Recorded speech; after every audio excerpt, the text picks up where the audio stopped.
Hi together. I want to make a video today and I want to talk a little bit about self-image and also about why is it so difficult to change? Because that has to do with our subconscious mind, with our paradigm. And this is basically programmed when we were little, from 0 to 10. Everything what you heard from everyone went right into your system. And here you build up your thoughts and here you build up your belief system. And if you go backwards and if you bring in your memory, you will remember that the most of the things you heard was basically no, and it was negative. So everything you did when you were little, most of the time we hear, no, you cannot do it like that. No, that's not right. Do it like Luca is doing, or do it like grandpa is doing, or don't do it at all because it's dangerous. You can hurt yourself. Don't do it. And why do you do this? You cannot do it. So basically you learn that you learn to doubt. You learn to doubt your own wishes because you hear it so often on that huge repetition that it goes into your mind and you start habitually doubting yourself.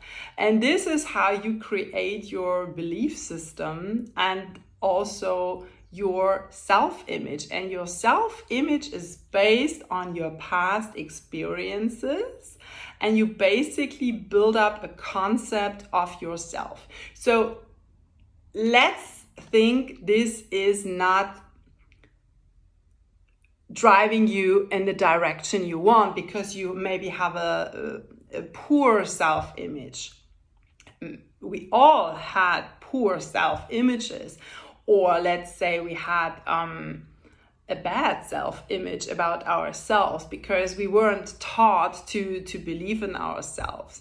So if we want to change that, because we do want to believe in ourselves, and the truth is there's actually no one better than you, because we are all born with the same beauty and with the same perfection, and it is your right to be a free, abundant, happy, healthy person.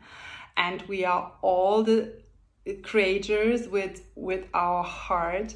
And if we want to change our self-images, we have to stretch our minds, because we are basically programmed in our thinkings, in our habits, and even in our emotions, because this is all programmed stuff. So 95% of our thoughts are already programmed, which create your emotions. Then you are on a certain frequency. And if you want to change that, if you want to build a self-image which brings you towards your goal, and a self-image what gives you the self-worth you really deserve as a human being, and a self-image you want to also, if you give and provide something to the world, you have to believe in yourself. If you don't believe in yourself, you basically sink your own ship, right?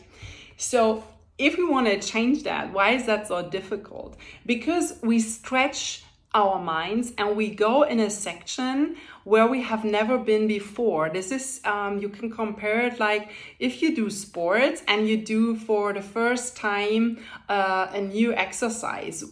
Let's say an exercise which is really, really challenging you. And then in the beginning you feel really uncomfortable, and if you don't have a strong mindset and a strong committed goal, you maybe give up because you say, oh no, come on, it's not for me, it's for the other people, I don't do it, right? So the same is it in our mind. If we go in a totally different place from where we are used to, our mind is going crazy, and even your body can react. It can even start to shake. right? Or to shiver. And so you really feel uncomfortable. And what happens if we don't stick to our goal? What do? We go right back in our old paradigms. So what I want to say is, instead of doubting yourself, focus on the other side. And this is where the faith comes in, and the belief in you. And this is also where your heart comes in, and your purpose. So every time doubt pops up, bring a stop sign right there and ask yourself, where is actually the opposite of that doubt? If you really want to do something, you actually wouldn't really want it if that wasn't God's or the universe's will. Because if you feel it from your heart, it's basically the intention you get from the infinite source. Because we work with the universal laws. I'm